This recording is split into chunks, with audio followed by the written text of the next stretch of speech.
Hi, Larry Berman here. Recovering from COVID. I'm almost there. You can still probably hear I'm a little hoarse and congested. But boy, I don't wish this on anybody. And it's amazing. Some people get the sniffles, some people no symptoms at all. Other people get punched in the head like you got this big inflation going on up here. And that's really what's on my radar this week. The inflation that I had here and the pounding headache for about a week. And the inflation we're going to have to deal with. I saw Jan Hatzius, who's the Goldman Sachs strategist this week, was talking about a 4% Fed funds rate, before we're done here.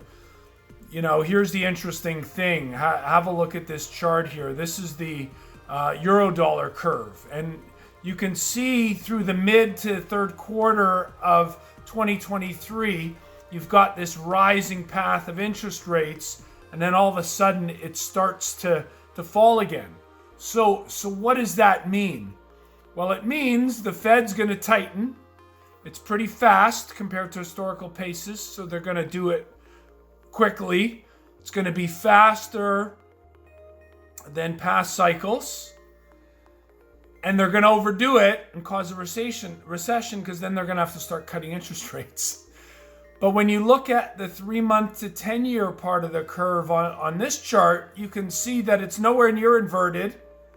But the forward markets, the future pricing is already inverted. It's already saying that they're going to overdo it. So we're now at this place where people are starting to panic. Long yield interest rates are exploding to the upside. We're now looking at a 10-year and a 30-year with a 3% handle on it within weeks, days, certainly months.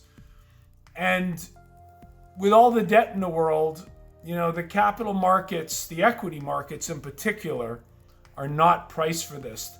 I asked today one of my resources, one of my research resources, what is the multiple on the equity market worth, the S&P 500, in that scenario?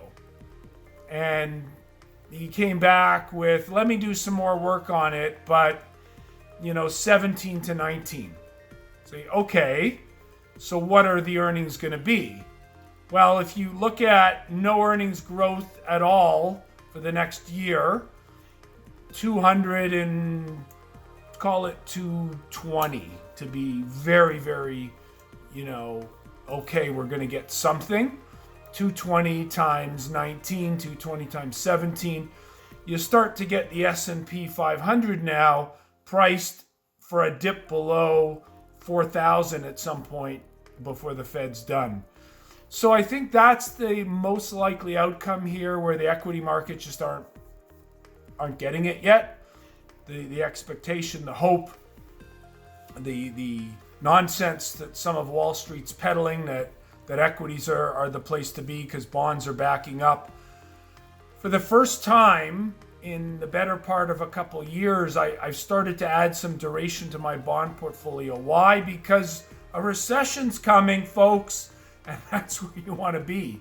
So, interesting dynamics at play, but that's kind of what I'm thinking through on my radar. We're going to get the Bank of Canada probably raise 50 basis points this week. And that'll be a bit of a shock. It's not a shock from the perspective of the market's not expecting it, because it is. That's the consensus right now. It's a shock from the perspective of the consumer. Now, when interest rates are raised, it takes quarters before the economy starts to feel it. And so you're not going to get the impact on earnings and everything else for a while still. And the equity markets are forward looking. So that's all coming. Earnings period starting next couple weeks. That's going to be interesting to see what companies say, if they're looking out that far and have any visibility. So in the bull and bear pick of the week, what do? You pull your hair out and you say there's not an asset class that looks interesting. But if you are a bond investor, I think you start thinking about duration and long bonds. Don't pile in yet. Don't be a pig. I'm inching into it slowly. Bond yields can back up to 3%. If you want to wait, you wait for that. Do we get there? Maybe not. Maybe it only gets to 280 or 290. So we don't know. That's why we leg into trades as the opportunities develop. So duration is starting to get interesting here to me. Don't be a pig there yet. Be very defensive on equities. Be conservative. Hedge your portfolios where you can. If that means raising some cash, raise some cash. And my most aggressive growth fund right now, my beta, my sensitivity is less than target, about 10% less. But I got to be fully invested. I've just taken the risk factors down. So that's kind of where I'm sitting. Have a great week, everyone.